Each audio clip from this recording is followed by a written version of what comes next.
네, 안녕하세요. 최준영입니다. 더운 여름 어떻게 휴가는 이미 다녀오실 것이고 잘 보내고 계신지 여러 가지로 걱정이 됩니다. 날씨가 8월 말이 되면 좀 시원해져야 될 것 같은데 계속 좀 더워지고 있죠. 일본 쪽 기상 예보를 보니까 선선한 바람은 10월쯤 돼야 분다, 이런 이야기도 나와요. 아유, 끔찍하다 라는 생각도 듭니다. 결국 이제 이렇게 뜨거운 여름을 보내게 되는 것은 다 기후변화와 관련된 사항이죠. 그래서 사실 기후변화와 관련된 여러 가지 이야기들을 하다 보면 지겹기도 하고 또 우리가 좀 알아야 된다라는 생각도 드는데, 그것과 관련돼서 요즘에 재밌는 책과 관련된 이야기를 좀 해보려고 합니다. 오늘 소개해드릴 책은 파워메탈입니다. 파워메탈. 이 파워메탈, 일단 주로 이제 금속과 관련된 책입니다. 사실은 이제 저 개인적으로는 저는 되게 좋아하는 이제 그런 부류예요. 저는 원래 이제 이런 금속 원소 하나하나씩 다루고 거기에 따른 여러 가지 성과, 그 다음에 이제 배경, 역사적 지식, 그 다음에 현재 산업과의 연관성, 그 다음에 이제 미래 가능성 등등을 다루는 것을 되게 좋아하는데, 그동안에 되게 갈증이 많이 있었어요. 그래서 책 나올 때마다 열심히 소개를 해드리는데 또 다른 책들이 나와서 저는 되게 기분이 좋다라는 말씀 드리겠습니다. 다른 한편으로 보면 사실 이제 지구본 연구소에서 열심히 소개를 해드려가지고 광물과 관련돼 있는, 금속과 관련돼 있는, 이런 자원과 관련돼 있는 책들이 많이 나온다라고 생각하면 사실은 제 착각이겠죠. 제일 중요한 문제는 우리가 바라보는 세상이 되게 다양하다라는 인식이 점점 넓어지고 있다라는 생각이 드는 거죠. 그러니까 미국과 중국이 갈등을 벌여 기후변화 문제를 위해서 뭔가를 해야 돼 라고 그러면 우리의 의지, 정치 이런 것을 아니고 그 밑에는 경제, 기술, 그리고 더 밑에는 자원을 둘러싼 여러 가지 경쟁들이 있다 라는 점들에 대해서 많은 분들이 인식을 하고 있고 거기에 대해서 관심을 보이고 있기 때문에 이러한 책들이 나오지 않나라는 생각이 좀 듭니다. 그러니까 어떻게 보면 세상을 바라볼 때 좀 더 복합적이고 종합적인 시각을 가져야겠다라고 생각하시는 분들이 많아지고 있구나라는 생각이 들고, 저 개인적으로는 방금 말씀드렸던 그런 사항들이 이제 지구본 연구소의 개인적인 목표라고 생각하기 때문에 긍정적이다라고 저는 생각을 합니다. 잘 아시는 것처럼 이제 이 미래가 뭐냐라고 이야기하면 AI 시대, 휴머노이드 로봇 시대, 여러 가지 이야기가 있죠. 그런데 가장 확실한 것은 전기의 시대입니다. AI도 코드 뽑으면 끝입니다. 그렇잖아요. 그 다음에 로봇 아무리 덤블링하고 어쩌고 저쩌고 해도 충전 안 시켜주면 서는 거죠. 그러니까 결국 미래에 대해서 가장 확실하게 미래를 이야기한다, 한 단어로 이야기해봐 그러면은 우리말로 하면은 전기화, 영어로 하면은 일렉트리피케이션, 모든 것이 전기로 돌아가는 그러한 세상이 될 것이다 라는 점은 명확히 보입니다. 그러면 뭐가 있겠죠? 일단 자동차 같은 경우는 전기차, 그 다음에 집 같은 경우도 지금은 가스 난방을 하지만 앞으로는 그 히트펌프나 전기, 이런 다 뭐든지 전기로 돌아가는, 산업 생산에 있어서도 전기 이런 식으로. 그러니까 결국은 전기로 모든 것이 바뀌는 게 온실가스 배출을 감축시키고 그 다음에 효율을 높이고 하는 여러 가지 방식이기 때문에 전기화가 미래를 핵심 좌우지우지하는 그러한 것이다 라고 좀 말씀드리겠습니다. 그런데 여러 차례 말씀드리겠습니다만 이러한 전기화와 관련돼서는 어마어마한 많은 자원들이 필요합니다. 당장 구리만 해도 전선 다 깔아야 되잖아요. 전기를 무선 송전할 수 있는 방법은 지금 매우 제한적이기 때문에 어마어마한 전선 필요하죠. 그러면 구리, 그 다음에 알루미늄 들어가는 거고, 그 다음에 그 전력을 만들기 위해서 이제 기존의 화석 에너지는 물론이고 재생에너지라고 하면은 거기에 들어가는 필요한 히토류라든지 여러 가지 자원들이 되게 많을 수밖에 없다라는 말씀들은 여러 번 드렸습니다. 그러니까 사실 이런 이야기를 막 하다 보면은 야, 지구상에 그런 자원들이 정말 많어? 그렇게 다 캐내도 돼? 라고 하는, 벌써 없는 거 아니야? 라는 생각들이 많이 드는데, 이 책은 그런 궁금증에 대해서 답을 해주기도 하고, 다른 한편으로 보면은 야, 그거를 꼭 땅에서 캐야 돼? 뭔가 관점을 좀 바꿔봐. 다른 방법이 있어. 라고 하는, 어떻게 보면은 한 책인데 책 한 권에서 두 개의 관점을 동시에 담아주는 1+1 관점의 책이다 라고 말씀을 드리겠습니다. 그래서 이제 보통 우리는 이제 이런 자원 이야기를 하면 히토류 중국이 다 가져가요. 정년과 재련 중국이 다 하고 있습니다. 구리 살려고 그러면 전부 칠레에 가 있어야 돼요. 니켈은 인도네시아가 마음대로 하고 있어요. 등등. 결국은 이제 부족하다. 그리고 한 나라에 편중돼 있어서 위험하다. 그 다음에 비싸진다. 이런 쪽에 이제 관점, 특히 자원이 점점 줄어든다라는 쪽에 좀 지나치게 경도돼 있다라는 생각이 저 개인적으로 좀 들어요. 그래서 이 책은 어떻게 보면 정말 그럴까라는 질문을 던지면서 여러 가지 이야기들을 풀어내갑니다. 그러니까 저는 이 책을 보면서 느끼는 게 뭐냐면은, 그래, 문제를 푸는 방법은 한 가지일 수도 있지만 여러 가지일 수도 있어. 즉, 한 가지 문제로 한 60% 정도로 문제를 해결하고 나머지 방법으로 문제를 다시 한 25% 정도 행보를 하고, 그 다음에 풀리지 않는 15% 정도의 문제는 또 다른 방식으로 고민하든지 아니면 첫 번째와 두 번째를 짜맞춰서 할 수 있든지, 여러 가지가 있겠구나라는 생각이 새삼 든 거죠. 너무 당연한 거지만 우리는 부족해. 어떡하지? 라고 했지만 사실 우리 주변에 많은 솔루션이 있다라는 내용을 이 책은 전달을 하고 있습니다. 그래서 이 책에 나와 있는 여러 내용들을 보면 지구본 연구소를 보셨던 분들 입장에서 봤을 때는 지구본 연구소에서 얼핏 봤던 것 같아. 이런 것들을 내가 문자로 정리된 내용으로 학습하면서 뭔가 더 잘 기억하고 한 번 더 내 수준을 높일 수 있는 그러한 내용이 많이 담겨져 있다라고 이제 보시면 되겠습니다. 그래서 이제 이 책을 보면 크게 이제 세 파트 정도로 나눠서 이제 볼 수가 있을 것 같아요. 그래서 앞쪽 같은 경우에 보면은 이제 주로 당연히 이제 자원초 강대국과 관련된 이야기 나옵니다. 그러면 당연히 뭐 히토류와 관련된 이야기 나오는 거죠. 그래서 이 책에서 실리는 내용 각 장별로 나와 있는 챕터별로 나와 있는 내용들을 보면은 나는 이런 책 한 번도 안 봤어. 왠지 어려울 것 같아. 좀 힘들 것 같아.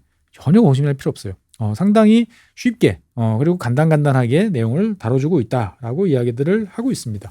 특히나 이제 이 책 2장 첫 번째에서 보면은 이 히토류와 관련되는 이야기 보면 제가 여러 번 말씀드렸습니다만 그 내용이 잘 정리되어 있어요. 중국은 어떻게 히토류 강대국이 되었나 라는 궁금증에 대해서 미국이 도와줬기 때문이에요. 미국이 우리가 포기하고 중국이 하고 이게 단순한 그런 관계가 아니에요. 미국이 이런저런 이야기 환경오염부터 시작해서 여러 가지 문제로 인해서 손을 놓는 대신 어디선가 만들어야 되잖아요. 그러니까 미국이 너 중국이 하고 싶어 한다니까 그래 해봐 라고 그래서 어떻게 이렇게 저렇게 여러 가지로 도와준 내용들이 책 앞쪽에 많이 나와 있습니다. 그러니까 참 아이러니한 거죠. 그러니까 어떻게 보면 중국이 미국의 생각대로 그렇게 변화하지 않았다라는 점들을 새삼 들여다볼 수 있고요. 다른 한편으로 보면은 야 중국이 변할 줄 알았어? 라고 우리가 대해서 미국에 대해서 한번 또 생각해 볼 여지도 있는 거죠. 어쨌든 미국 입장에서 봤을 때는 중국과의 여러 가지 관세 협상이라든지 등등에 대해서 중국이 히토류를 가지고 계속 정가의 보도처럼 휘두르는 것이 점점 이제 짜증 나는 거죠. 그래서 미국이 그럼 가만히 있느냐? 가만히 있지 않죠. 여러 가지 노력들을 합니다. 그래서 제3장에서는 미국이 하고 있는 여러 가지 노력과 관련된 이야기들이 지금 나오고 있어요. 그래서 문 닫은 광산들, 과거 히토류를 생산하던 광산들을 다시 문을 열고 그 다음에 여기와 관련돼서 이제 금융을 끌어들이고 그 다음에 투자자들을 유치하고 해서 뭔가를 다시 만들어내고 있는 모습들이 나옵니다. 전형적인 미국의 어떤 스토리죠. 그렇죠? 아이디어는 있어. 그런데 과거에 버려진 뭔가가 있어. 그래서 요거를 내가 이리저리 돈을 동원하고 새로운 기술들을 동원해서 과거보다 좋은 수익성을 보임으로써 뭔가 문제를 해결해. 라고 하는 전형적인 미국식 스토리가 이 히토리와 관련되어 있는 미국 내의 여러 가지 움직임에서도 나오고 있다라고 저는 생각이 됩니다. 사실 미국의 힘이 뭐냐라고 그러면 여러 가지 있겠습니다만 저는 미국의 가장 큰 힘은 자본이라고 생각을 해요. 자본시장 정확히 말하면. 왜? 자본시장이라는 걸 통해서 국가가 굳이 나서지 않아도 돈이 될 만한 지역에 돈이 쏠립니다. 그래서 그러한 돈으로 인해 가지고 사실은 불가능해 보이던 많은 기술적 발전이라든지 상황 변화들이 등장을 하게 되는 거죠. 그러니까 다른 나라, 우리나라 같은 경우는 정부가 예산을 어떻게 써야 되나 이걸 가지고 고민할 때 미국은 그럴 필요가 없습니다. 그러니까 민간에서 알아서 뭔가 이 섹터에 대해서 수익성을 노린 다양한 생각에 있는 사람들이 자본이 몰리게 되고 그 자본을 활용해서 뭔가 성과를 낸 사람들이 자기의 목표를 달성하면서 이익을 챙겨가는 거죠. 이것이 사실 미국의 힘인데 이 책 3장에 보면 그런 내용들이 꽤 잘 나와 있다라고 말씀드리겠습니다. 그리고 신기하게도 제가 얼마 전에 말씀드렸던 그 미얀마 히토류 이야기가 여기도 나오더라고요. 그러니까 어떻게 보면 다 비슷한 곳을 바라본다라는 생각도 좀 들었습니다. 그래서 이제 앞쪽에서는 히토류 이야기를 하다가 뒤쪽으로는 이제 구리 이야기를 합니다. 보통 이제 구리 이야기를 하면 저 뭐 미케네 문명 뭐 이제 근동 지역 뭐 이렇게 가는데 이런 거는 그렇게 가지 않습니다. 그렇게 먼 옛날 이야기로 확 시간을 미루지 않고 어떻게 보면은 이제 전기화와 관련돼 있는 이제 구리와 관련된 현재 이야기를 주로 이야기를 합니다. 근데 이 저자는 구리에 대해서 중요성에 대해서 강조를 하면서도 구리가 겪고 있는 가장 큰 어려움을 한 단어로 잘 정리를 해줘요. 무슨 말이냐? 로우 행잉 프루트예요. 영어에서 로우 행잉 프루트는 뭐죠? 낮은 데 딸려 있는. 그러니까 내가 손만 뻗으면 딸 수 있는 것이 로우 행잉 프루트잖아요. 구리의 가장 큰 문제점은 쉽게 채굴할 수 있는 곳은 이미 다 채굴을 했다. 라는 점이라는 거죠. 그러니까 이제 남은 구리는 더 캐기 어렵고 비싸고 쉽지 않은 곳에 있는 그러다 보니까 한정된 상황에서 더욱더 큰 갈등이 벌어질 수밖에 없다라는 관점에서 구리와 관련된 이야기를 풀어내갑니다. 그리고 이제 이 책의 미덕이라고 할까요? 좀 재밌는 점은 이 우리나라 요즘에는 이제 요즘 말로 뭐라고 그러죠? 자원회수센터? 옛날에는 고물상이었죠. 고물상. 고물상에 여러분들 뭐 가서 바꿔보신 적 있어요? 저 어릴 때 고물상 가서 이것저것 많이 바꿔봤는데 그중에 제일 좋아하시던 게 뭐냐면은 이 전선이에요. 전선. 예, 구리와 관련돼 있는 구리 뭉치 뭐 이런 거 옛날 이제 트랜스 안에 뜯어보면 막 구리 뭉치 이런 거 있잖아요. 이런 거 갖고 가시면 되게 좋아해주고 잘 쳐주고 그러셨는데 이게 사실은 이제 작물이죠. 작물이 되게 좋아요. 그래서 이제 옛날에 많은 고물상 주인께서 이제 잡혀가시기도 하고 막 그랬었는데 이 구리 절도와 관련돼 있는 그러니까 구리 가격이 오르면 이게 돈이 된다라고 생각하면 우리나라에서도 이제 맨홀 뚜껑 훔쳐가는 일들이 가끔 벌어지죠. 그런 것처럼 구리와 관련돼 있는 절도와 관련된 이야기들이 꽤 많이 나옵니다. 그래서 이제 참 우리 옛날 고물상 생각도 나기도 하고 그러니까 어떻게 보면 자원을 우리가 이야기한다. 그러면은 우리는 캐서 이거를 국가라는 단위에서 권력으로서 뭔가를 하는 입장에서만 생각해 보는데 실제로 현지에서 벌어지는 것은 뭐죠? 각자의 개인적인 욕망 이런 것 통해서 도난, 절도, 훔침 이런 것까지 지금 벌써 나타나고 있다라고 이야기를 합니다. 그리고 이제 이 책 제목이 이제 파워 메탈이다 보니까 파워, 힘과 관련되어 있는 금속 당연히 이제 그럼 배터리인 거죠. 그리고 이제 리튬과 관련된 이야기가 5장과 6장에서 이야기를 나오고 있습니다. 그래서 이제 뭐 여러 책에서 많이들 소개해 줬습니다만 이 책 5장, 6장에서 제일 강조를 꼭 읽어보셔라라고 말씀드리고 싶은 것은 이제 LFP, 인산철과 관련된 이야기입니다. 그러니까 어떻게 보면은 우리나라 뭐 배터리 관련 투자를 하셨던 분들 입장에서 봤을 땐 여러 가지 생각이 많이 드실 텐데 이 LFP와 관련돼서 우리가 놓친 게 뭐지? 라고 생각하고 그 다음에 아시는 분은 아시겠습니다만 새삼스럽게 LFP에 대해서 한 번 정도 이 책을 통해서 알아보시면 좋겠다라는 생각도 좀 듭니다. 그리고 이제 이 뭐 리튬과 관련된 이야기도 당연히 빠지지 않고 나옵니다. 최근에 리튬 가격은 되게 급등락을 많이 반복을 하고 있고요. 그다음에 리튬 채굴 방식도 이제 염호에서 채굴하거나 정광에서 하는 방식이 있는데 여기에 따른 여러 가지 문제점들도 이 책에서는 지금 다루고 있습니다. 그리고 이제 사람 생각은 참 비슷하다 싶은 게 제 7장에서 보면은 심해 채굴, 저 바다 깊은 데서 채굴하는 거 제가 몇 번 말씀드렸죠. 그래서 이것과 관련돼 있는 여러 민간 기업도 참여하고 그다음에 중국, 그다음에 미국 뭐 이런 이야기 해드렸는데 그런 내용들이 정리가 돼 있습니다. 그러니까 야 조진영 박사가 예전에 설명해 준 거 보면 나 잘 이해 안 돼, 라고 하면은 요 책 7장을 보시면 해저 광물을 둘러싼 이야기들도 적절한 수준으로 정리가 잘 돼 있다라고 말씀드리겠습니다. 이렇게 이제 말씀드리면 제 이제 앞쪽에 있는 파트 1 같은 경우 보면 제가 그동안에 설명드린 뭐 그런 내용하고 뭐 비슷한 거 아니야? 라고 생각을 하는데 그거 왜 소개해? 라는 의문이 들 수도 있어요. 근데 이 책의 미덕은 파트 2, 파트 3 뒤쪽으로 갈수록 이제 강하게 드러납니다. 이 저자는 재밌는 용어를 들고 나와요. 역공급망. 그러니까 리버스죠, 리버스. 공급망을 서플라이 체인을 리버스하는 거꾸로를 한번 생각을 해보자라는 거죠. 그러니까 우리는 보통 공급망 그러면은 저 땅 쪽에서 뭔가를 캐서 이것을 원료로 만들고 그것을 제품으로 만들고 사람들한테 보내서 소비하는 어떻게 보면 위에서 밑으로 내려가는 이러한 이제 하나의 흐름 원웨이를 생각하는데 이 저자는 왜 그렇게 생각해? 거꾸로 올라갈 수는 없어? 라고 이야기를 하는 거죠. 우리가 옛날 발전소에서는 무조건 저기 떨어진 발전소에서 생산해서 한 방향으로 전기가 흘렀는데 지금은 양쪽으로 흐르잖아요. 가정에서도 전기를 만들어서 다시 판매를 하는 것처럼 그런 식으로 공급망 관점에서 봤을 때 보면은 이러한 금속, 메탈과 관련되어 있는 흐름들이 달리 보인다라고 이야기들을 하고 있는 겁니다. 그럼 뭐가 있을까요? 당연히 우리가 재활용통에 던져놓고 있는 수많은 캔들, 금속들 같은 운명은 과연 무엇인고 저 친구들은 어떻게 보면 어떤 역할을 하는가에 관한 사항들이 이제 8장에서 나오고 있습니다. 그러니까 이제 우리는 사실은 여러분들 어떻게 생각할지 모르겠지만 지금 재활용 본격적으로 한 지가 이제 한 30년 정도 됐죠. 그리고 이제 뭐 캔 이런 거 같은 경우는 참 잘하고 있습니다. 대한민국이. 근데 이제 막상 생각해 보면은 이게 그냥 우리가 좋은 일 한다라는 게 아니고 이 좋은 일을 정말 더 제대로 하려고 그러면 뭐가 필요하지? 라는 생각을 한번 해봤을 때 이 책에 대해서는 그러한 뭐가 더 필요하지? 라는 애드온에서 무엇을 더 우리가 신경 써야 되는지에 관한 사항들이 여러 가지 나옵니다. 사실 재활용에서 가장 총애를 받는 것은 알루미늄입니다. 알루미늄 캔이 이제 최고고요. 그 다음에 이제 철캔 같은 경우도 좋고 양으로 따지면 당연히 고철이 압도적입니다. 사실 고철 같은 경우는 전기로 원료로 쓰이고 있기 때문에 국제적인 거래도 되게 많이 되는 거죠. 그래서 이제 이 책의 이제 8장 같은 경우에 보면은 이제 이 고철과 관련돼 있는 즉 어떻게 보면은 캐에서 한번 이미 우리가 쓴 물건을 다시 리버스하는 그러한 과정에서 핵심적인 영역 즉 고철과 관련돼 있는 생태계를 또 보여주는 또 미덕을 또 보여주고 있습니다. 그런데 재밌게도 이 고철 산업의 주인공은 미국에서도 유대인이라고 합니다. 신기하죠. 이게 돈이 되는 모양이에요. 그러니까 유대인들이 미국의 고철 산업에서 어떤 역할을 하고 있는지와 관련돼 있는 이 여러 이야기들, 저자의 경험들이 나오고 있고요. 여기에서도 싸웁니다. 미국과 중국은 고철을 둘러싸고도 싸우고 있어요. 그런 이야기들도 여기 같이 이제 포함이 되는 거죠. 그러니까 중국 같은 경우에 보면은 그동안에 이제 저렴한 인건비를 통해서 전 세계에서 사실 어떻게 보면은 쓰레기라고 할 수 있는 이런 폐기물들을 수입을 해와서 재활용하는데 큰 역할을 해왔습니다. 근데 중국이 이러한 이제 금속과 관련돼 있는 재활용을 통해서 얻어들이는 이제 수익만 해도 이익만 해도 한 600억 달러 정도 된다고 합니다. 그러니까 참 엄청난 일들을 많이 해왔구나라는 생각. 다른 한편으로 보면은 이제 중국이 언제까지 그렇게 할 수 있을까라는 고민. 그리고 다른 나라에서는 그러면은 그렇게 왜 못하지?라고 하는 여러 가지 궁금증에 대한 사항들이 같이 녹아 있으니까 한번 읽어보시면 좋을 것 같습니다. 그러면 이제 우리가 캔이라든지 뭐 이제 고철이라든지 이런 거는 이제 직관적으로 이해되는데 사실 요즘에 현대 문명의 가장 골칫덩어리는 뭐죠? 여러분들 그 책상 속에 옛날에 뒹굴던 MP3, 철제한 CD 플레이어 이거 다 어디 갔습니까? 그다음에 옛날 배불뚝이 모니터 다 어디 갔죠?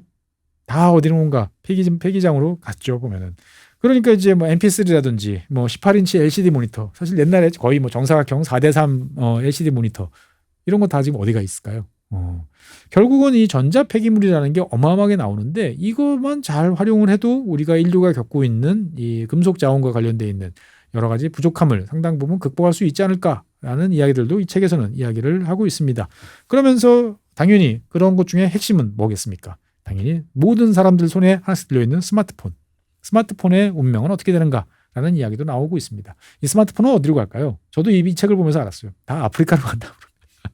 아프리카에 가서 거기서 뜯어서 다 부품으로 쓸 수 있는 건 쓰고 그다음에 안 되는 것들은 다 다시 자원 회수를 위한 용도로 가고 있다라고 이야기를 하고 있습니다. 그러니까 어떻게 보면은 아프리카가 이제 이런 자원 재활용과 관련돼서 과거 중국이 해오던 역할들을 지금 많이 이제 떠맡고 있다라는 점 하나. 하지만 그 과정에서 발생했던 여러 가지 피해, 어려움들을 그대로 아프리카도 떠안고 있다라는 점들을 이제 이 책은 보여주고 있습니다. 그러니까 사실 이제 아프리카에서 이걸 가지고 뭔가 더 큰 산업을 만들 수 있을 텐데, 제대로 된 산업을 만들 수 있을 텐데 왜 안 되지? 라는 생각도 사실은 해볼 수 있는데 거기에 대한 답도 여기저기 많이 나와 있습니다. 그러니까 이 책을 보다 보면 그런 생각이 들어요. 이 저자는 과연 이 금속이라는 거를 가지고 책을 써야겠다라고 생각을 해서 본인이 알고 있던 거 새로운 사실을 만나다가 잠깐만 이걸로는 문제가 100% 안 될 것 같아. 그럼 다른 솔루션은 뭐 있지? 라는 식으로 사고를 넓히면서 계속적으로 탐구를 해나가는 어떻게 보면은 이제 사고의 흐름을 우리가 그대로 따라갈 수 있는 그러한 책이다라고 이제 볼 수가 있겠습니다. 그러니까 저자가 성격이 상당히 좀 이렇게 넓고 호기심이 많다. 라는 점들도 파트 2 정도까지 읽어보시면 충분히 이해를 할 수가 있습니다.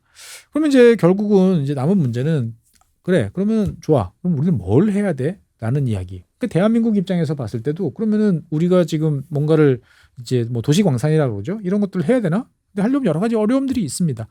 사실 여러분들께서도 그런 여러 가지 폐기물들 지금 뭐 스마트폰부터 시작해가지고 많은 것들을 버리고 있는데 버리면서 항상 마음이 좀 찜찜하지 않으세요? 옛날에는 어릴 때 고장나면 동네 전파사라고 하는 이 수리점에 가서 고쳤어요. 그 다음에 뭐 AS 센터에 가면 어쨌든 간에 바로 고쳐주시던지 아니면은 뭐 며칠 있다가 고쳐주시던지 아니면 출장 오셔가지고 고쳐주는 그런 것들을 우리는 쉽게 봤는데 왜 최근에는 안 되지? 라는 생각도 듭니다. 그래서 이 저자는 어떻게 보면은 참 여기까지 왔구나라는 생각이 들어요. 그러니까 수리의 미덕이라는 것들을 책 후반부에 집어넣습니다. 즉 파워 메탈 어디서 더 많이 찾아낼 것인가가 중요한 것도 있지만 우리가 쓰고 있는 물건을 고쳐서 쓰는 것이 어떻게 보면 근본적인 해결책 중에 하나 아닐까라고 하는 거죠. 그러니까 더 많이 어디에 있는지를 알아서 채굴 한다. 새로운 광산을 찾아낸다. 첫 번째 솔루션. 두 번째, 이미 사람들이 만들어낸 것에서 다시 재활용을 통해서 간다. 두 번째 솔루션. 세 번째 솔루션은 고장난 거를 고쳐서 더 오랫동안 쓰도록 한다. 어떻게 보면 리유즈죠. 재이용과 관련되어 있는 이야기들을 하고 있습니다. 그래서 이 책의 미덕은 사실 여기 있다고 저는 봐요.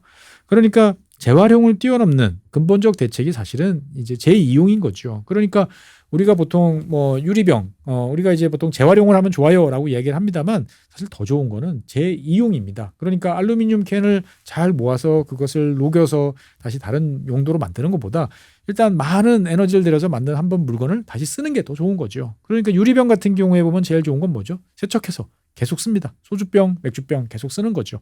그런 것들이 훨씬 좋은 것처럼 우리가 사용했던 물건들을 더 오랫동안 사용할 수 있으면 훨씬 좋겠다라는 이야기를 하는 거죠. 그러니까 종량제 봉투에다가 이거 밀어넣으면서 뭐 다른 방법이 없을까라고 뭔가 찜찜함을 느끼셨던 분들이라고 그러면은 한번 읽어보시라라고 권해드리고 싶습니다. 그래서 최근에는 이제 수리받을 권리와 관련되는 여러 가지 이야기들이 나오고 있는데 그런 것들과 관련돼서 조금 더 다뤄줬어도 좋았을 텐데라는 약간의 아쉬움이 있습니다만 어떻든 간에 새로운 제3의 길을 이 책에서는 제시하고 있다라고 이야기를 하고 있습니다. 결국 이 책을 전체적으로 보면 이것과 관련돼 있는 기본적인 지식이 있는 분들은 되게 편안하게 쭉 빠르게 이제 보실 수 있는 내용들이 있고요. 다른 한편으로 보면은 이제 이 크리티컬 미네랄이라고 하는 핵심적인 뭔가 여기에 대해서 내가 좀 알고 싶어라고 그러면은 엔트리 단계에서 한번 읽어보는. 하지만 또 아까도 말씀드렸다시피 이것을 이제 재활용, 그다음에 재이용이라는 관점까지 넓어졌기 때문에 어떻게 보면 더 폭넓은 관점에서 균형 잡히게 이 파워 메탈 그리고 크리티컬 메탈, 뭐 크리티컬 리소스 이런 것들을 볼 수 있는 관점을 키워준다라고 말씀드리겠습니다. 그러니까 이 책은 완전히 모르던 것을 알려주는다기보다는 대충 알고 있는 것을 잘 알 수 있도록 도와주는 그러한 역할을 해주는 그러한 책이다라고 이제 볼 수가 있겠습니다. 사실 이제 이 책에 있어서 그렇다고 이제 100% 다 만족스러운 건 아니죠. 이 책에 대해서 약간 아쉬운 거는 저자의 생각의 흐름대로 이 책을 쓰다 보니까 처음에는 분명히 지정학적 갈등 쪽에서 많이 썼는데 뒤로 가다 보면은 조금씩 이제 바뀐다라는 거죠. 그러니까 뭔가 이제 어떤 저자의 일관된 관점이 끝까지 유지되기를 바라는 입장에서 봤을 때는 조금 이게 이제 약간 혼란스러운 이제 그런 느낌이 들 수도 있겠다라는 생각도 이제 들고요. 그다음에 이 저자 같은 경우는 하나하나 자기가 솔루션을 찾아 나가면서 봤을 때 거기서 유발되는 사이드 이펙트, 우리말로 하면은 부작용이죠. 이 사이드 이펙트를 어떻게 바라볼 것인가에 대해서 저자가 고민이 되게 많은 것 같다라는 생각도 들어요. 그러니까 뭘 더 채굴 해야 돼. 그럼 당연히 환경오염이 되는 거죠. 그 다음에 재활용을 늘리는 게 좋아. 하지만 누군가는 저렴한 인건비로 그것을 고생을 해야 돼요. 또 여러 가지 문제들이 발생해요. 과연 이런 것들을 어떻게 바라봐야 될 것인가? 경중을 따져서 이익이 손해보다 더 크니까 이걸 해야 된다? 이렇게 단순하게 생각해야 되나? 저자가 여러 가지로 고민을 많이 합니다. 그러니까 어떻게 보면은 명쾌함보다는 그러한 여러 가지를 종합적으로 고려하다 보니까 어떤 면에서 보면 조금씩 좀 시원시원하게 이야기를 했으면 좋겠는데라는 아쉬움이 있는 것도 사실입니다. 어쨌든 이 책은 종합적으로 보면은 이 여러 가지 다른 길이 하나만 있는 건 아니야. 솔루션이 이것도 있고 저런 것도 있어. 라는 점들을 잘 다뤄주는 것이 최고의 미덕이다라고 이제 말씀드리겠습니다. 즉 우리는 항상 큰 길, 이 길이 좋아, 저 길이 좋아라고 싸웁니다만 결국 문제를 해결하기 위해서는 대로도 필요하고 중로도 필요하고 샛길도 필요하고 골목길도 필요한 것이 현실이다라고 제가 계속 말씀드리잖아요.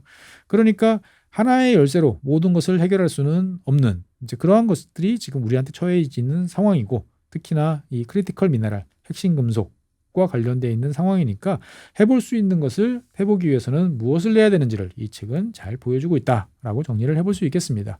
어쨌든 이제 이러한 크리티컬 미네랄과 관련돼서 이제는 다양한 책들이 나오고 단순히 더 많은 자원이 필요해 우리가 어떻게 빨리 확보를 해야 돼라는 조급증을 넘어서서 좀 더 넓은 시야를 가지고 좀 더 다른 관점에서 바라본다라는 점에 대해서 봤을 때 보면 이런 자원과 관련돼 있는 책들이 점점 다양해지고 있고 폭이 넓어진다라는 점에 대해서 긍정적으로 여러분들한테 소개해드리고 싶어서 들고 나왔습니다.